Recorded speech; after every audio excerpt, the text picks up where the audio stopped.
Welcome. When it comes to the Kenny Veach M Cave hike, specifically the Mineshaft in 2014, where Kenny Veach stood, ever since, hikers have come and gone, but not all have documented their hikes.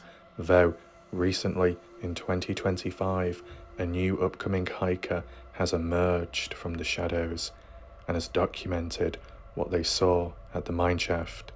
Join me today as I share with you the story on how it unfolded, the backstory, and to share with you the photos and see if anything has been caught on camera. Does anything strange stand out, and how different is the condition of the mineshaft which Kenny Veach once stood by?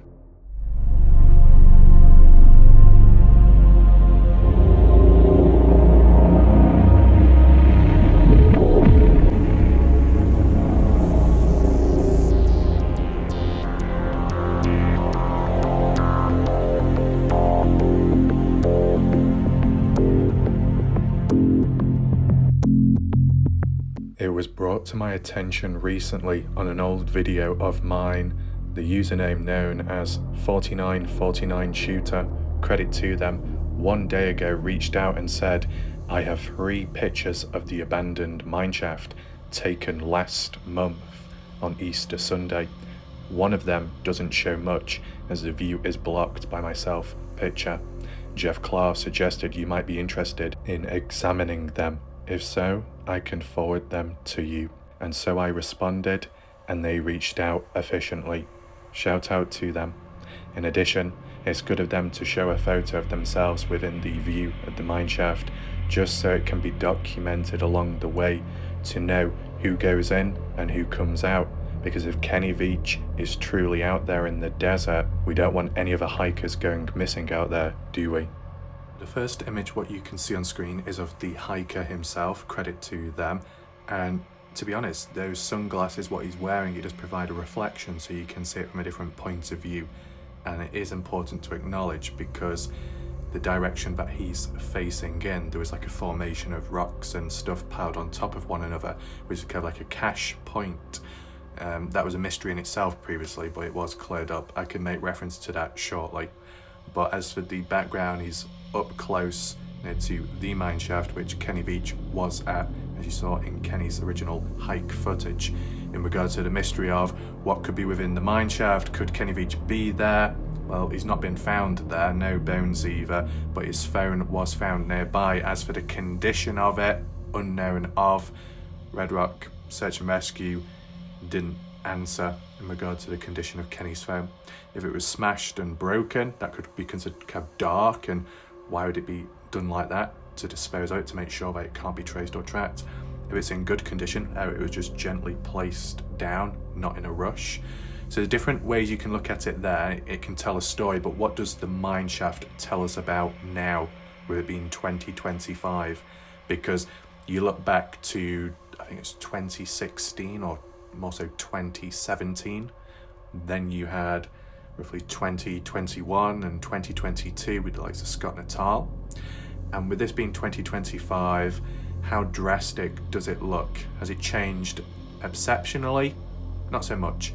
I mean, the last time, for example, SB Vegas Adventures, possibly in 2023, documenting the mineshaft, you had some planks going across the opening, which hopefully you can see over there on the other side of the rung of the ladder, planks going across. It's just to look out for people's safety so no one accidentally falls on in or put the foot down into the hole. But it's just trying to figure out who would have covered it up, who opened it up, who covered it back, just to get an idea of who comes and who goes. Because when people do it in quiet ways, covertly, it just seems a bit sneaky, a bit suspicious, depending on how you look at it.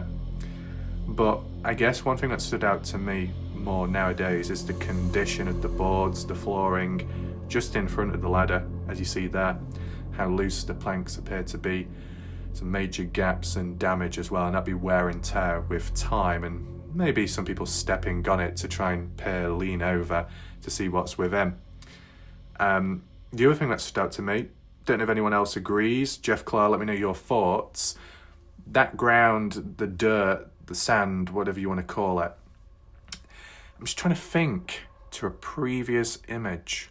Was it really exposed at one point and you could like look underneath the plank? Has it been filled in as a form of safety precaution? The only reason why I ask that is just because I'm sure I saw a photo previously where it showed like a gap underneath. And furthermore, from this image, it just looks like the ground's been disturbed. You know, you see the loose chippings and stones. They've been brushed over onto the plank, the boarded area. Then it's been turned over the ground. It just looks a bit more fresh, kind of disturbed or filled in. And is it a bad thing to fill something like this in? Just for safety reasons, because at the end of the day, you got the entranceway just there. Of course, the brace that goes across, still broken, never fixed or adjusted. As to who did that, supposedly that was explained and revealed. And once again, we'll get to it bit by bit, but I just want to show you the different angles, first of all, from this guy's hike, at least from the Mineshaft perspective.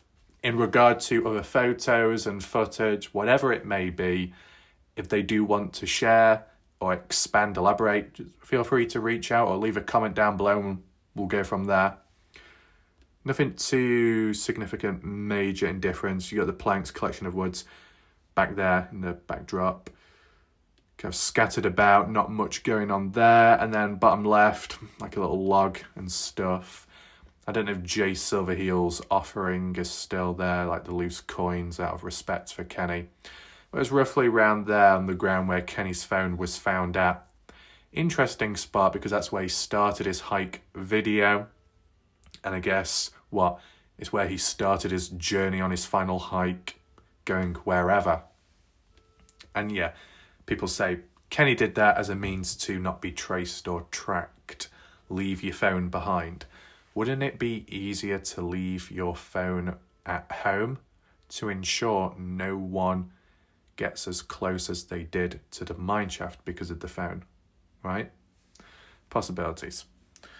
And for Kenny to say what he was going to do and where he was going to go as well on a hike, it's kind of like meeting people halfway. I'm going to tell you where I'm going to go, but also I don't want you to find me, but I'm still going to leave a clue behind.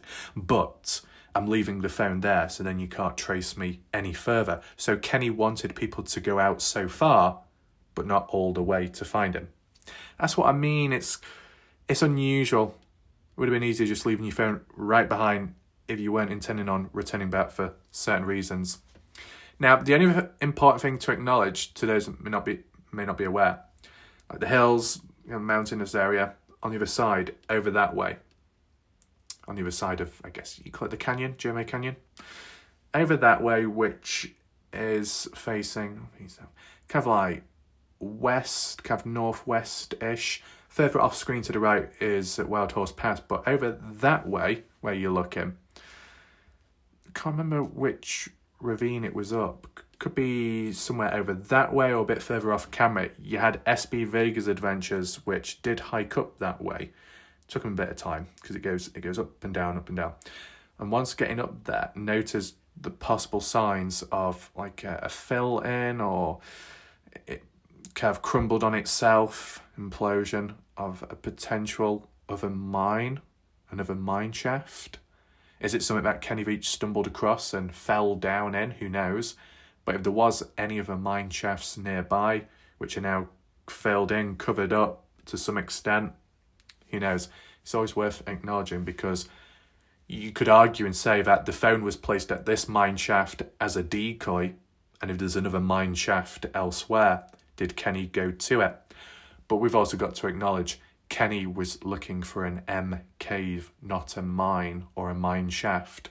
Unless the argument is a mine or mine shaft is the key alternative entranceway to getting to, such as the M cave or some kind of underground tunnel network, as people have suggested when it comes to the one there. There have been previous mentions and what would you call it? Points made, oh, we're going to do this, we're going to do that, such as the fake really Robin returning back to this mineshaft supposedly to put in a fake USB drive, which has important information on. Very childish behaviour, to be honest, and quite over the top, considering you got to spend quite a bit of time and effort to actually get to this point of the mineshaft. 3 to 4 hours just to get from Jomo Road to Jomo Canyon to the mineshaft. It takes quite a bit of effort just to be doing it just for that reason. But nevertheless, the brace, as I was saying, over there, the rungs of the ladder, used to go right across from beam to beam back in the past. And ever since, it's been broken. I don't know if it's the beam section or more so the rungs of the ladder. More so the rungs of the ladder, the wooden ones, is a certain hiking group, 2 to 3 guys, Outpost Mojave. We've got a channel on YouTube where they actually went down into the mineshaft on 2 occasions, I believe now, and one of which is when they came across the crystal skull, or supposedly did. But besides that, they said the original time when they went out there, which I believe was 2018, they did kind of accidentally break part of the ladder. But as for the brace, I don't think that was them. And the brace itself would have been fixed on. So to remove it is still a bit unusual. Jeff Clark suggested you'd have to pry it off with tools. And why would you be carrying tools out there? So it does add a bit of significance and mystery on the mineshaft. Would anyone actually cause to harm it or make it unsafe for people? And let me know your thoughts on this dirt and stones, which look like they've been either kicked or disturbed the ground. Could well be just someone walking up to the mineshaft and they've shuffled through the ground. The other image, what we've got originally, is the 2014 one of Kenny Veach, which is of October. You can clearly see, just for a reference, the ladder, the rung, the beam that goes across, fixed onto the ladder, post to post, which is not present. As you see there, it's exposed. In terms of just in front, there was a big chunk of wood plank going across, covering it to some extent. That big chunk, is it still there? I don't know. The planks look a lot thinner now. Maybe it has been moved about. The important part of them, the ground, the base of it, as you see there, lots of planks going across, and yet you see how damaged it's become a bit more weakened. There's still enough planks, but it's just broken a little bit. It's like there, maybe someone pressed a toe, foot on it, and it kind of snapped. So as time goes on, it does become a little bit more unsafe. Always worth acknowledging. The only other thing to acknowledge would be just off to the left-hand side, where the collection of rock, stones and planks of wood are. Planks of wood coming from the mineshaft area, which was, I think, the angle or area of where that cache was set up by, I believe, Outpost Mojave, that did it out of goodness, looking out for future fellow hikers. It was J Chuck Vlogs, the first one to actually document that. I believe it was the start of early 2024 when he set out there and noticed it. And one of the planks looked like it was an arrow pointing east. Was it a clue to Kenny? Outpost Mojave said no, it wasn't a clue. It wasn't meant like that. It was just a plank of wood that they found and decided to write on. That was all. There's no harm in clearing up some mysteries along the way. Makes it easier. As I said, from the camera angle perspective, might seem a bit weird, but we're just focusing in on the glasses just so you can see a different angle, the reflection of the surrounding area. And from the looks of it, even though it's kind of obscured by the hand and the phone, behind that you see the collection of rocks and the plank of wood, so that's where the cache is located, still present. As for the resources that are underneath it, fire, food, and anything else in between, that could still be there, but maybe not in the sell-by date. Besides that, just wanted to give you an update on how things look. Hopefully you found this video somewhat interesting. If you do want to leave your thoughts and comments, leave them down below under the video. Let me know if you saw anything that I didn't, any damage, anything that's been added or removed from the area near or away from the mineshaft. Leave timestamps below and we can always follow it up in a future video. If you are interested in additional coverage to do with the case and the environment, before and afters, comparisons, you'll find the full playlist to all that. Kenny Veach, M Cave Mystery, top right corner where the ice and bliss. If you want to hit the thumbs up and share the video, that'll be much appreciated. My name's Warlike Raf. Thanks for watching. Goodbye for now.